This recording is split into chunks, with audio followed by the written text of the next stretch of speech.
Hello, everyone, and welcome to episode 3 of the Addiction Help podcast, where we discuss the latest in news, sports, and entertainment as it pertains to addiction recovery, and the world of mental health as well. I am your host, Dan Hauser, and back with me after a little 1-week reprieve last week is Jessica Miller, Editorial Director of AddictionHelp.com. Jess, I know you were a little under it last week, but welcome back to the show. Thank you. So for those of you who have been with us for now all 3 episodes, today's episode is going to be a little bit different. With Jess under it last week, our founder, Chris Carberg, joined me last week on the show, and Chris and I had a great conversation about alcohol as it pertained to Alcohol Awareness Month. But for those of you that listened, it went a little bit long. If you have not had a chance to listen yet, I absolutely implore you to go back and to listen to it. Chris had some great information, and we had a really great discussion about alcohol and Alcohol Awareness Month.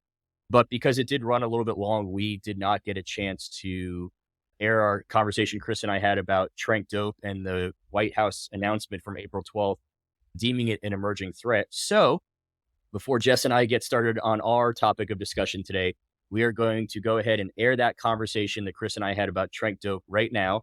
And then when we come back from that, Jess and I are going to get into our main topic of discussion for today, which in honor of Coachella wrapping up this past weekend, it's going to be the drug culture that surrounds those music festivals and whether or not that those stereotypes should be something that we should kind of destigmatize. Yep. So here's our conversation, my and Chris's conversation about Tranq Dope. All right, and welcome back to the show, everyone. So for our first topic of the day today, Chris, a major White House announcement was made on 2 weeks ago on April 12th. The White House and the Biden administration declared Tranq Dope to be an emerging threat. Mm-hmm. What's so significant about this is that, you know, the war on drugs in this country has been happening for decades now, 30, 40, 50 years. This Tranq Dope is now the first substance to be declared an emerging threat by any White House administration. The Biden administration is the first administration in the history, White House administration in the history of this country to declare a substance an emerging threat. And so what that means is that they now have 90 days to come up with a plan, but more importantly, they now have access to federal funding that they can take to use towards creating that plan and towards implementing that plan. Part of that plan would be to make Xylazine a controlled substance. Specifically, they would want to make it a Schedule 3 substance. What makes that particularly worth note is that would put it just one spot below opioids. And so if we have something like that, that's going to be essentially looked at in the same light as opioids and treated similarly from an important standpoint, that's obviously a big deal. There are talks of bipartisan bills that are being looked at in order to combat the use of Xylazine and try to get it off the streets. Your thoughts on the major groundbreaking announcement?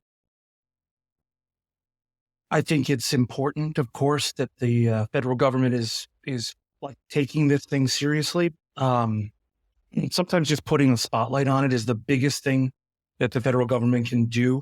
And we know that in the past that the ball was dropped with opioids.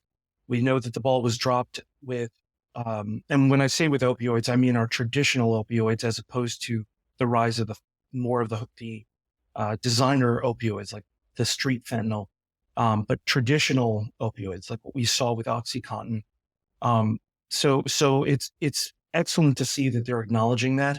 I was particularly struck by a quote that was put out by the DEA Administrator Milgram, saying Xylazine is making the deadliest drug threat our country has ever faced, fentanyl, even deadlier.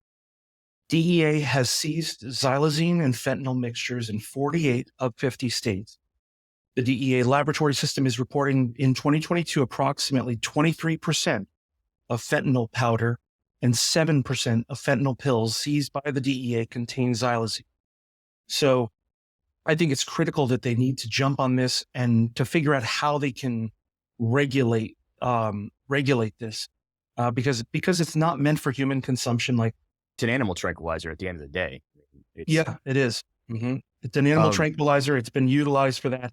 And like most things, it's being repurposed by cartels, by retail level, drug dealers, but it's larger than just retail level, because we're moving into thousands of overdose deaths resulting from Tranq or Tranq Dope, whichever, it's called both, I know.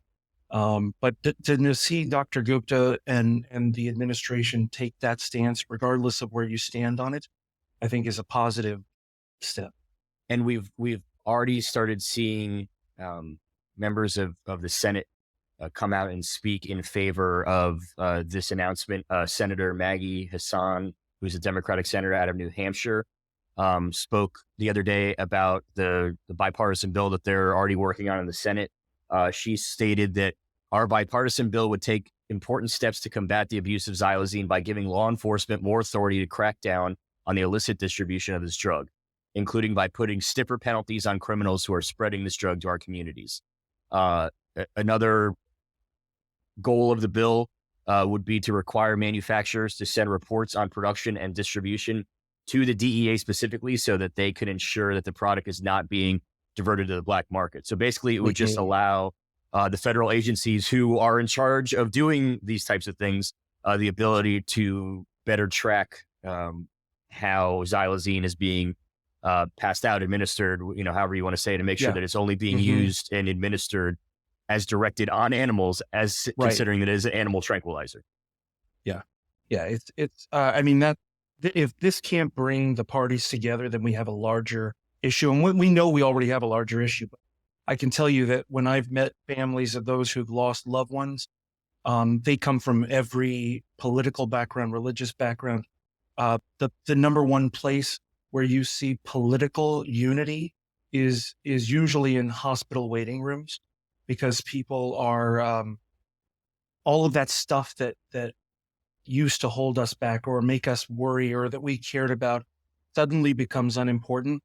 And when we see, teenagers who are getting involved with this and it's killing them, and that they're coroners, there's examples from Cook County, coroners who have performed autopsies who did not, who had to kind of initially, when this was starting, determine why is Xylazine showing up in the drug screen and in the toxicology report. So it's definitely a serious issue. And I think there's a lot of questions about the actual, what is this thing? We're hearing about it a lot, but I think there's, quite a few questions that are coming in from parents, from even from lawmakers that are just kind of confused about it. Cause it is, anytime you introduce a new drug, it can be really, really challenging, actually. And we touched on it briefly earlier. I think it is worth noting again, just because it's so important to remind people. When you have Xylazine and it's mixed in with these street opioids such as fentanyl, it essentially makes Narcan not usable. We've talked about, the importance of opioid reversing subproducts like Narcan and its importance to being made readily available to everyone, so it can help you reverse those opioid overdoses, because as you've mentioned, you can't get the help you need if you're dead, unfortunately, as bluntly as it is to put that. That's true. But with Xylazine, it makes it so Narcan doesn't work, which makes it even scarier, because there's essentially no antidote to reverse this if somebody is having an opioid overdose that involves Xylazine being in that opioid. Completely. And the only place you can't recover from is a body bag. And that's what we're seeing here, because when we look at these designer street drugs, we look at these new things that are coming in, really what they are, more than anything, are ways to intensify effects while masking the use and not having to use the actual opioid that they have chemically created, and so with Xylazine, what people may be confused about is that it is not an opioid. It's like its name says, Tranq, with, the term that's used for it. It is a tranquilizer, a muscle relaxant, and an anesthetic. It's designed for animals for those purposes. And the reason why it is designed for animals is because it has severe depressant effects on the central nervous system, meaning it can slow your breathing. It can cause you to essentially not be able to wake up from something because your body it actually stops the autonomous breathing that you would be doing.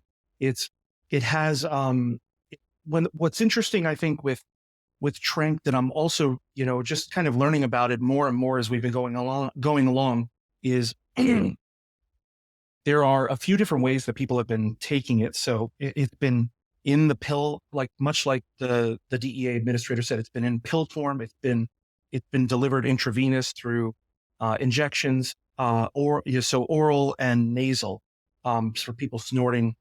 And the thing is that it comes on very fast. It lasts about 8 hours or longer, depending on how much they're using.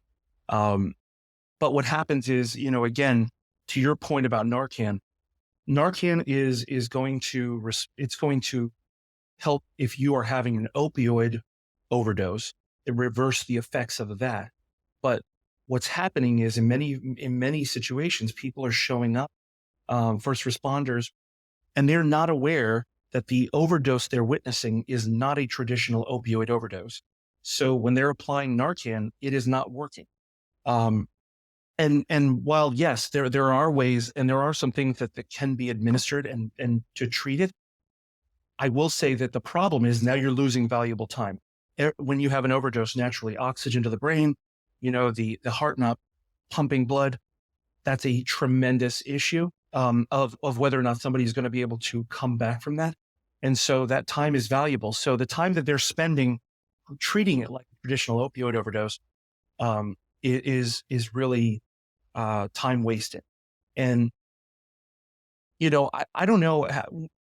I'm interested to hear, Dan, where do you think this originated? Do you have any, here's a trivia question about where we first kind of saw Tranq in active supply. Do you have any guesses on where we originally saw it?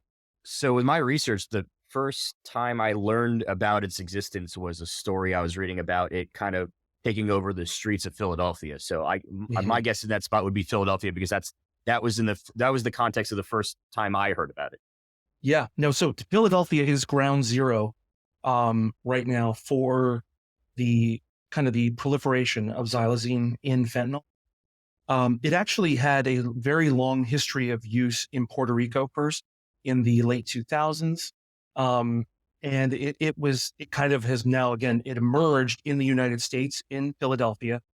So you definitely in the United States side, you got that right, but it was definitely in Puerto Rico's supply for quite a while.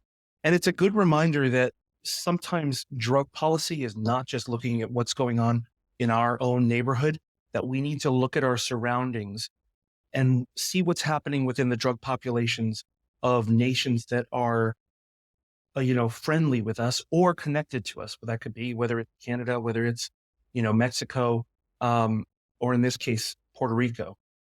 The overdose deaths, just some more of the trends that we're seeing. We're seeing a 20-fold increase from 2015 to 2020 in the U.S. regions where they conducted testing. It is, so when we say that this is an emerging threat, it's a serious thing it is increasing fast. And, to your point also, Philadelphia has the number one prevalence in autopsies, and according to, there's a New York clinician's report that was put out on Tranq Xylazine. Philadelphia led the country in the highest Xylazine prevalence in autopsies at almost 26% of all of the autopsies containing Xylazine, followed by Maryland, Baltimore, and Connecticut being third with 10%. So 26% Philadelphia, 20% Maryland, 10% Connecticut. You have pretty much right there. You can kind of see why the Northeast has become the epicenter of this. And the most dangerous thing of all that we're seeing in terms of these trends are 91% of Philadelphia's heroin or fentanyl samples contain xylazine in 2021. 91% contained it. And again, that is just, that is a very, very serious And situation. it's worth noting too that even for those who aren't ODing on it, doesn't mean they're quote unquote in the clear, because Yeah. we're also seeing that this combination with xylazine is causing major uh, skin and soft Mhm. tissue issues, to the point where we're seeing if the people aren't getting that treated for whatever reason, whether they don't want to go to a Mhm. hospital because they don't want somebody to know that they're on something, or they're just for whatever reason. And it's getting to a point where if you don't get that treated quick enough, it's leading to amputations. So even for those who may not be suffering medically from it, from an overdose standpoint, can still suffer from it from very serious skin and soft tissue damage standpoint, to the point where they're literally having to have limbs amputated as a result. Yeah. It's when they did, I know that they did some studies in Puerto Rico. People using xylazine had a higher prevalence of intense skin ulcers, with necrotic tissue compared to those who did not use xylazine. So, when they looked at the people who had, um, xylazine, the people who had necrotic skin issues, meaning dead tissue and essentially, just flesh dying, is 40% to 7%. So if you take the general population of people who you know, are going to experience some kind of a skin issue like that, xylazine is, you know, um, at least, 5 times more. It causes 5 times the number of, skin ailments, necrotic tissue damage, severe abscesses.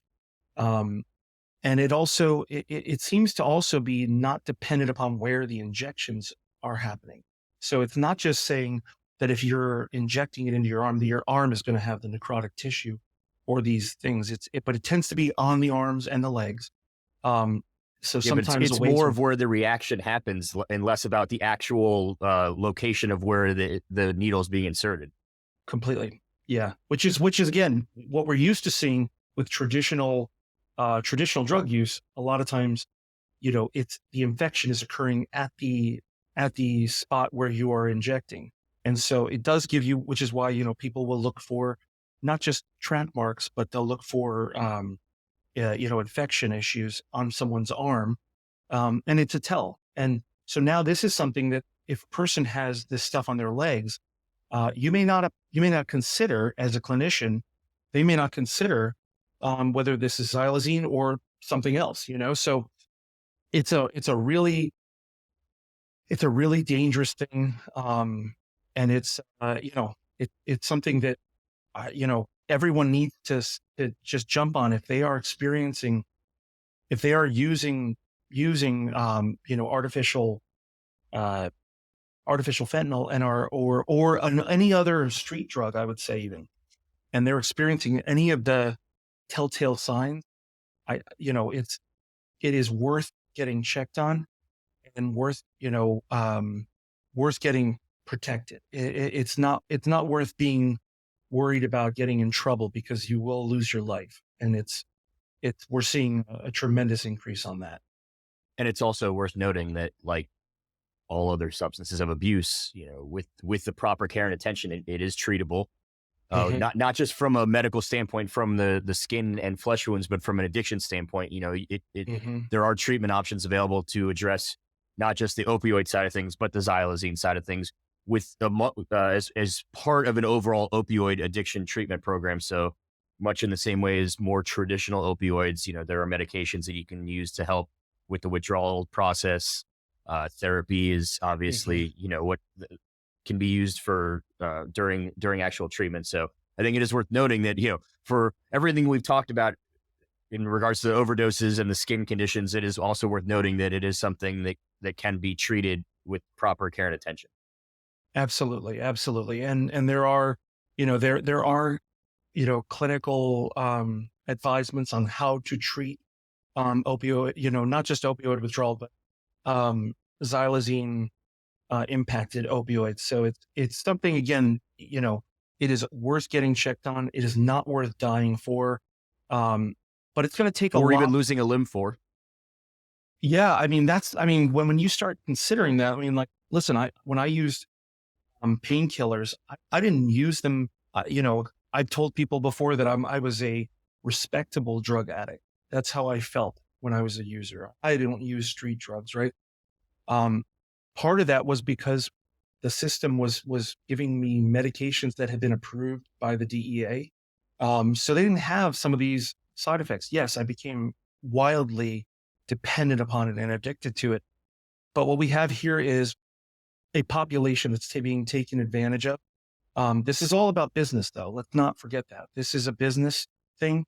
The imports of xylazine for this purpose are designed so that they can maximize the use of the actual fentanyl that they're creating chemically.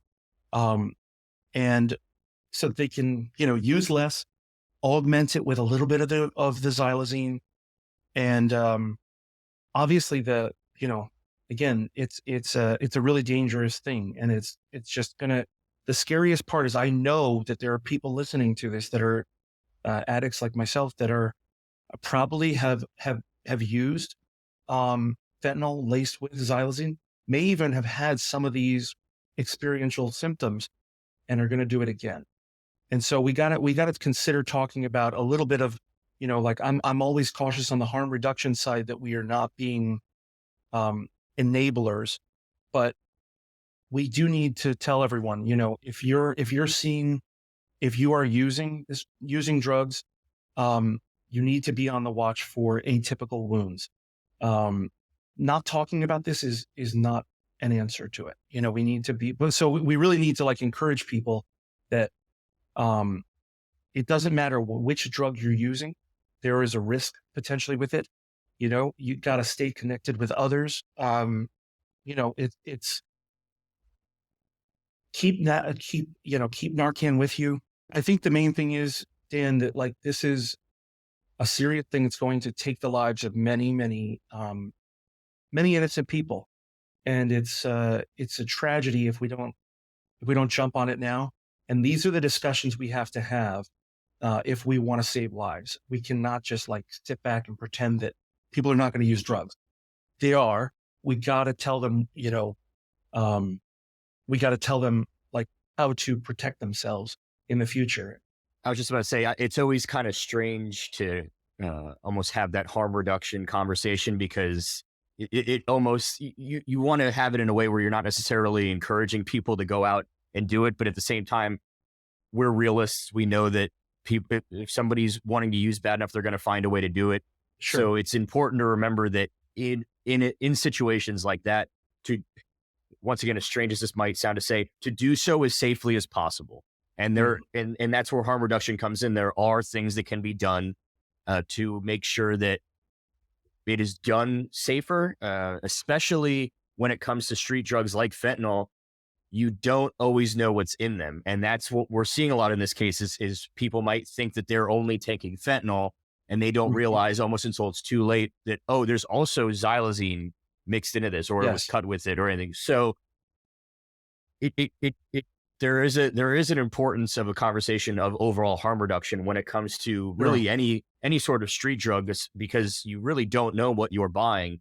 It's one thing for somebody to tell you what it is, but you don't really know what it is because it's not coming from a pharmacist. It's not coming from a doctor. It's coming from somebody on a street corner. And so there's no way to really prove that what they're telling you what it is actually what it is without harm reduction techniques. Yeah, no, it's so true. And it's, you bring up a really good point though, about sometimes we don't want to talk about these things because it does feel like we're enabling people. Listen, I'm an addict, and if I want to use, I'm going to freaking use. That's the way it works. And it's also why when someone is trying to get sober, if they want to get sober, that desire is critical for the success of it. We can try anything under the sun. We can pump people full of every MAT and, medication assisted treatment stuff. It's not going to fix the problem if the person does not want to stop. In this case, though, for years now, we've been talking about the dangers of fentanyl, and to consider that we're at the point now where we're saying somehow, fentanyl is now more dangerous, that we're almost talking like about fentanyl as if it's not the dangerous stuff. And that's freaking terrifying to me. There are xylazine test strips that have been put out by a number of different, different pharmaceutical companies. And I believe, I think Loch Ness Medical maybe has some stuff. I know they have packs of 100, and I'm sure you're going to start seeing some test strips that are going to be There are released. so many non-for-profit organizations and charitable organizations out there that focus 100% of their attention on harm reduction and harm reduction awareness to the public. So if they haven't already, I'm sure it's only a matter of time until some of those organizations start coming out with some of their own, or at least getting them in the hands of the people who may need them. Yeah, yeah. It's a serious issue, and glad to see that the White House is taking it serious. And I hope that we'll see bipartisan support for anything that's going to help stem the tide of this. And like you mentioned, obviously this announcement by the White House, nothing's going to be changed tomorrow. We've seen with the opioid epidemic that not only has nothing changed overnight, sometimes nothing's changed in decades. However, tying to the theme of awareness that we touched on in our segment about Alcohol Awareness Month, what this is doing is it's bringing it to the public's attention, and it's bringing awareness, and it's getting people to start having conversations like you and I are having right now about this substance. Because it's one thing if you and I are kind of just texting back and forth about, oh, hey, did you see this thing? When the White House makes an announcement about it, that's something where we stop just the conversation and say, hey, we need to hop on and actually have a real conversation about this. And the fact that we're talking about this right now means that White House announcement has already been deemed an early success, because it is bringing conversations to the forefront about it. And we'll see where that goes from now. But the fact that we're having this conversation means that announcement already has been somewhat of a success and served its initial purpose from the beginning. And now we'll see obviously where it goes from there. Yeah. And no matter where you stand with any administration, again, these are the places where we can unite, where we can stand together, and we can honestly support one another. Again, when you're looking at a graveyard, it doesn't say an R or a D next to their name. I'm just telling you, this is what we're talking about here, is life and death, and it's that serious. And I do think we're going to see, unfortunately, I imagine that this epidemic is going to touch the lives directly of some of our representatives, some of their children, their loved ones, their cousins, their family members. It will reach them. And what we cannot have happen is what happened in past epidemics, whether it be the opioid epidemic, whether it be crack cocaine, whether it be HIV AIDS. We cannot not talk about it. We have to talk about this stuff, and it has to become part of the discussion. And parents need to know what is going on. Because if parents don't know that, again, how can they protect their kids? How can they teach their kids? How can they tell their kids what's happening? Because when you're dealing with drugs, a lot of times it's a trust relationship. So I think you're right that this is a positive step, and I'm grateful that they're prioritizing it. All right, and welcome back to the show once again. Thank you to the founder of addictionhelp.com, Chris Carberg, for sitting in with me last week and having both of those very, very important conversations. So to go a little behind the scenes here, to break the fourth wall, so to say, before we were going to record last week's episode, before Jess was unfortunately feeling under the weather, she mentioned to me and brought to my attention wanting to talk about music festivals as a whole, specifically with Coachella going on, and talk about that as far as the drug culture that often goes along with these types of music festivals. So Jess, on that note, since this was your topic you wanted to discuss, Sure. I will let you kind of introduce the topic and we'll go from there with the discussion. Rad. Yeah. So Coachella was, by the time you guys are listening to this, Coachella happened, it's 2 weekends, and it happened April 14th through the 16th. And then the second weekend was the 21st through the 23rd. So it's over now. And I found it really worth talking about, because when you hear Coachella and you hear, even just Googling it, I'll be honest, there was an article on the top page of what drugs to take for what sets. And there's just such a pervasive cultural belief that festivals equal drug use. And that's not always the case. That's not necessarily the case. There's a lot more to it than that. So I really wanted to touch on that and about, like festival going for people who are sober, who are in recovery, or just like me that are like, couldn't be bothered. Um, and then I'd also like to talk a little bit about the stereotypes themselves, because Dan, you actually did some research and pulled some data about drug use at festivals that I thought was really interesting. So, um, why don't we actually start with that and look at, kind of some of the stuff that you found? So first off, to Coachella specific, obviously with Hmm. the second weekend just wrapped up. If you're listening to this on the day of release on Wednesday, that they just wrapped up 3 days ago. If not, however many more days Yeah. since then. But so we don't have numbers yet from the second weekend. However, you found some Right. great numbers that you shared with Hmm. me as far as reportings from weekend one, and that was that there were 102 arrests by police during the first weekend, most of That which were were drug drug. related. Yeah, Yes. that were drug, Yes. and most of which were drug and alcohol related. However, interesting thing about that number is while that might seem high, first off, you have to consider how many people are out there. So that's actually a relatively small percentage. And And that's for also all 3 days all three too. days, yeah. Yeah. And that number was down from last year. Hmm. So what that's telling me is one of a couple things. Either A, people weren't as overt with what they were doing and it They wasn't as out in the they've gotten open. sneakier. Yeah. The other thing that possibly could tell me is that they were handling it better as far as not making it seem so obvious that they were on whatever they were on to the point where police needed to step in. Or and part of my research that I did towards for last week's episode with Chris talking about alcohol is it seems like more and more that this new, I don't want to say new, they're not new people, but this Gen Z culture that seems to be the new group that is now attending these music Hmm. festivals seems to be overall a group that um, seems to be a sober group, and not Yeah. necessarily because they're in recovery or because they have addiction issues or it runs in their family. They just seem to be a group that it is more of the mindset of I just want to live a sober life, and we've Yep. seen that with the growing popularity of mocktails. Sober bars are popping up more and more, and so Jess, I know you kind of threw it out there in our little pre-production meeting. It's almost like a counterculture to the It counterculture. is. Like, it's so interesting generationally, like, what becomes counterculture. Because right now it's, like, our generation, I'd say we're probably millennials, and, like, our generation is, the tattoos, and we grew up like the kids of the '90s and things, and it's like, it's so funny seeing what the next generation kind of rejects as, like, your counterculture, I'm gonna counter that, and sobriety seems to be a much there's a much bigger appreciation for it. Like, why bother? Why do I want to do those things? Like, and I just think that's really interesting.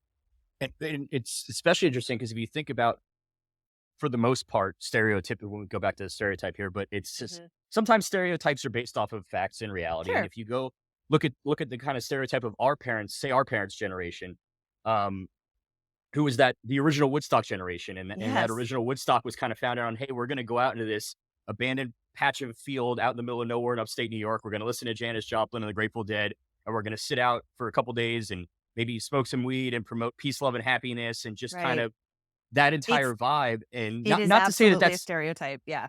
but and The not to say that Woodstock stereotype. yeah, Yes. but not to say that that vibe doesn't exist in some of these music festivals. I mean, music festivals like Bonnaroo and Burning Man, they still exist, but it seems to be that um, the people that are out there aren't necessarily out there to just kind of get as messed up as possible or to even take, psychedelics or whatever it is. It doesn't, I say get messed They're up as there for possible, but that's their experience itself, like, absolutely.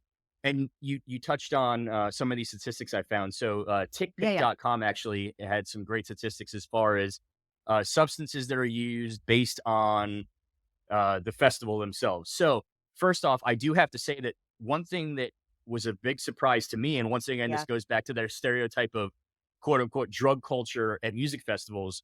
Um, the number one substance when we are talking about substances that could potentially be abused. So these are we're not talking about water or Gatorade or non-alcoholic things. When we're talking about potential substances of abuse, uh, alcohol is actually number one across the board at every Which single music festival. that seems so obvious when you think about it, but like, it's not an immediate like, oh right, duh, because when you told me that, I was like, yeah, I guess that makes sense. Like, you sporting events, it's so pervasive at at big events. So it But makes sense that when I say it's number one too, it's not just by a little margin. Like for example, you look at Coachella, which we just were talking about. yeah. Alcohol, 70.4% of people drank alcohol, and then the number two substance on that was marijuana at only 38.5%. So when I say it's number one, Wow. I mean we're talking That's a doubling and huge sometimes gap. tripling the numbers of the second substance on that list. So I think at the end of the day, it's a great reminder that yes, compared to some of these other items, alcohol is legal and easily accessible and readily sold. But it doesn't necessarily make it any less dangerous, especially when you consider that these music festivals are in outdoor Yeah. environments. Most of Usually the them are desert.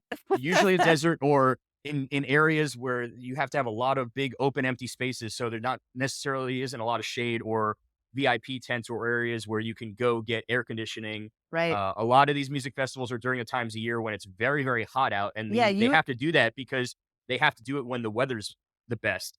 right. And You and I for are most of Florida the kids. Like we've been to those like all yeah, day festivals where, yeah, it's not the desert, but yeah. it's right in the beating Well, sun. There's no shade, like, cause you got to set up the stages. yeah, That's, and that's brutal.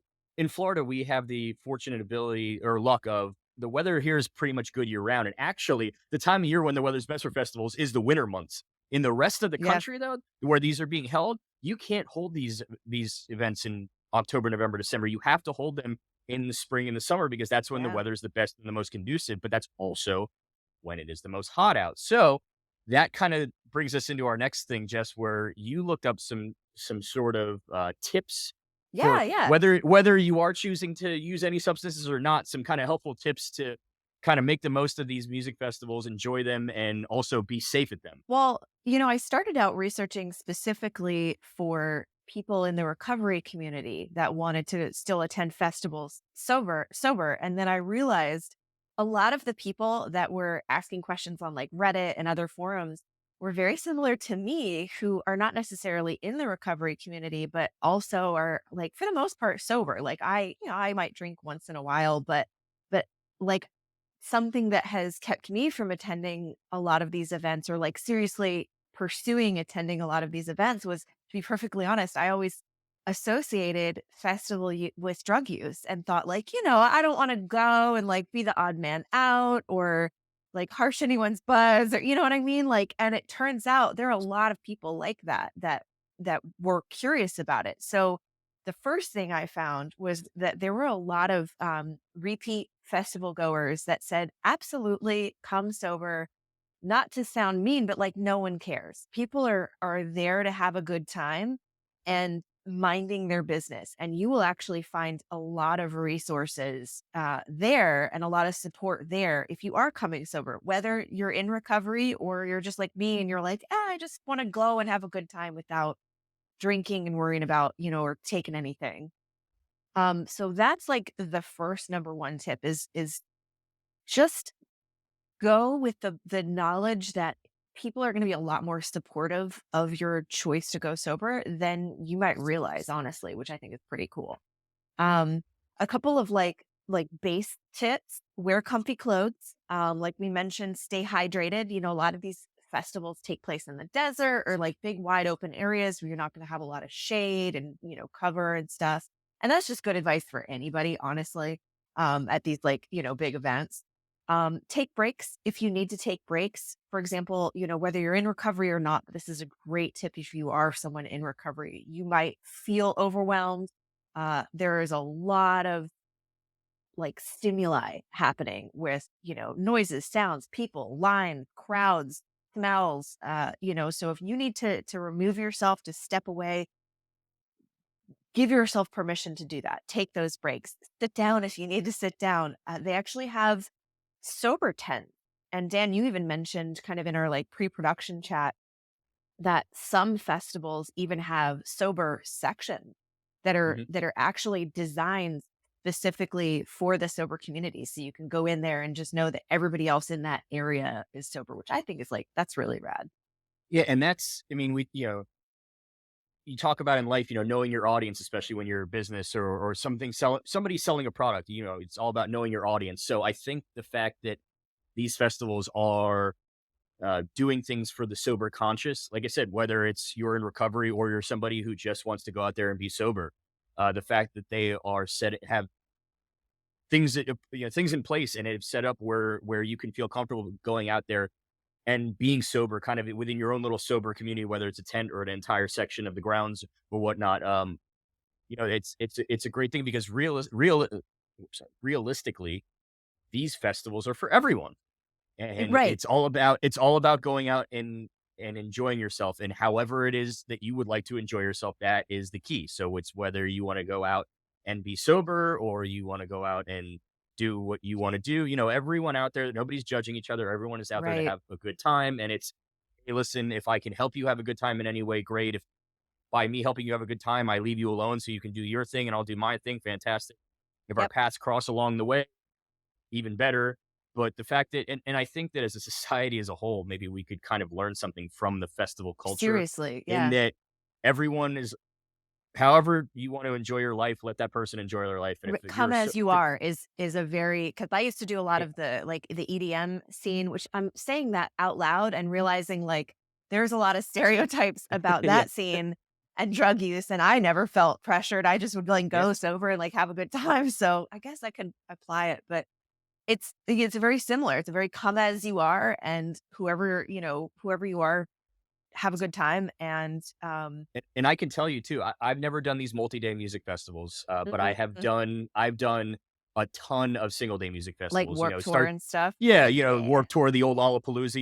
You get there at 10 Yes. a.m. and it runs straight through till midnight. And I can tell you that I did it all different age groups in middle school, high school, college, and at no point throughout any of those times did I ever feel pressure to drink or do drugs or do anything Yeah, for that matter. The true. only thing that I felt quote unquote pressure to do was to go out and have fun and see the bands that I wanted to see. The biggest thing, my biggest thing that I would worry about was trying to map out the band list and figure out what time Yes, I wanted to like, go to what stage and who I wanted to see. And if and multiple there was bands that I always that wanted to one see. Yeah. friend that was like, "Oh, I really wanna see such and such," and everyone Yeah. else is like, "Bro, we literally came here for this other band. What are you talking about?" Yeah. Well, and then Yeah. the biggest stress I had was trying to figure out if there was a time where two bands were playing at the same time. Was I just going to go ahead and just Yes. skip one of them or try to Like run back and forth? Like I was like, never "What do I thinking about, do?" yeah, Yep. I Yep. was never thinking about what anyone else was doing, or nobody was ever coming up to me saying, "Hey, you want some of this?" Or "Hey, it's going to be so much better if you take some of this or drink some of it." No, Or like, everyone "Look was at at the, you. yeah, You're very obviously sober, you loser. Get out." yeah, Like, no, no, no. that's not gonna Everyone was just happen. there to Yeah. do their thing, and everyone was out there You're enjoying the right. music. And no matter what state of mind you were in, everyone's common goal was they were there and they were enjoying the music. So I Right. think that is the biggest takeaway, especially for those that might be kind of newer or earlier on in their recovery process, and they might be a little anxious or scared or worry about what it's like to go to these types of places where there might be people using. I'm telling you, Yeah. if there's somebody out there that's pressuring you to use, they're not there for the Don't right go with reasons, and them. just ignore them So because that I can, actually yeah, they're not there that for the leads right me reasons.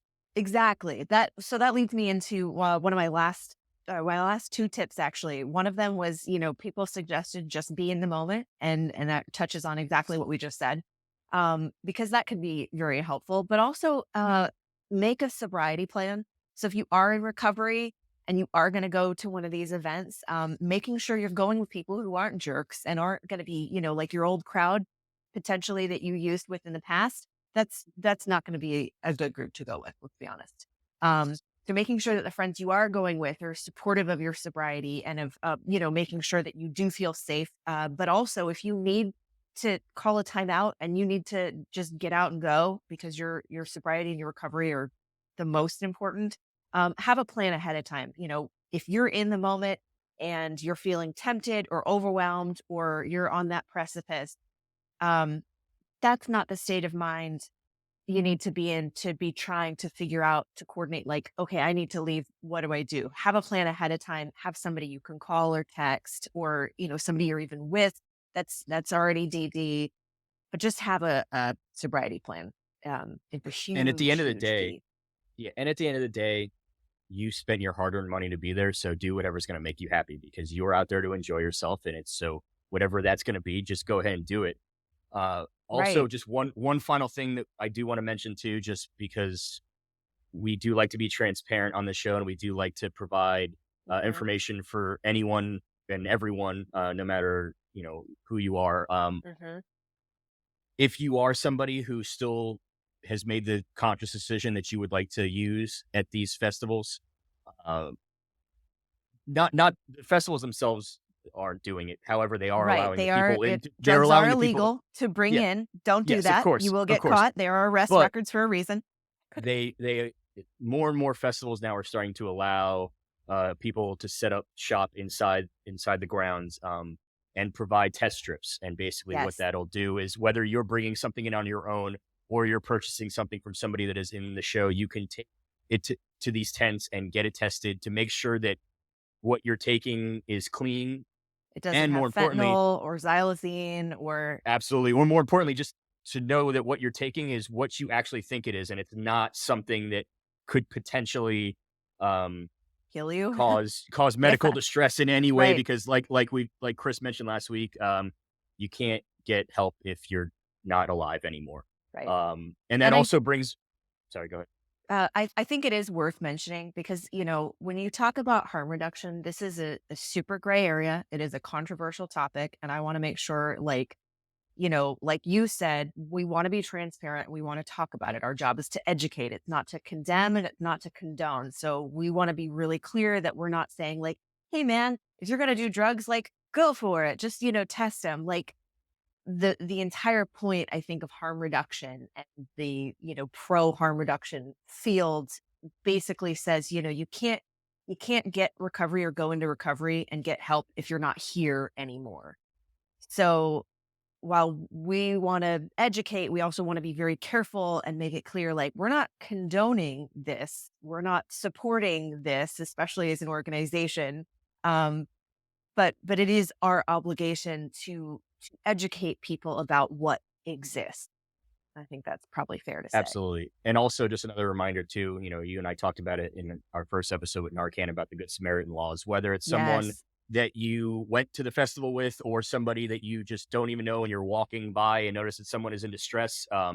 Please help them or do what you can to so they can get the help that they need, whether it's flagging down security or one of the first responders that they keep out at these events, or if no one's around or you're not sure what to do, even just call 911 and the 911 dispatcher can radio to somebody that they know that's on the property to get the person the help that they need. You will not get in trouble. That's Absolutely. what the Good Samaritan laws mean, is that you're not going to be punished for doing the right thing and helping somebody.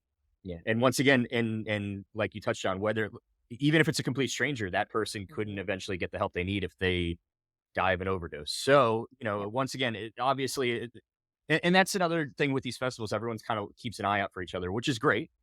So yeah, if you happen to notice that someone may not be doing okay, do what you can to get them the help that they need. That's always something that we like to remind people about as well. Right. Hey, and it's another great reason to go sober because you can be much more aware of your surroundings, keep yourself safe, keep other people safe. You just never know when you need to show up for somebody and be in your right state of mind. I mean, that's certainly a lesson there too, Absolutely. Cool. Well, thanks. So on that note, that will do it for today's show. Thank you so much, Jess, for joining me. My And pleasure. Back with us. Yay. Being back with us this week. If you liked what you heard today, please be sure to subscribe to our podcast feed. If you're listening to us on YouTube, please subscribe to our YouTube channel. If you're listening to us, exactly. There. I'm trying to remember where it is. Like somewhere down there. Somewhere. Please if you are click. listening to this in podcast form, whatever podcast platform you are listening to us on, please like or subscribe or join or whatever they call it. We're on Spotify, Apple Follow Music, us. Amazon. Follow, anywhere you can get your podcasts. Yeah. We are available to you there as well. As always, don't forget as well too, if you or a loved one are struggling with substance abuse, addiction, or mental health, help is available. Trust us. There are people out there that want to help you. I know we talk about this every episode, and within it, there are always people out there that want to help you.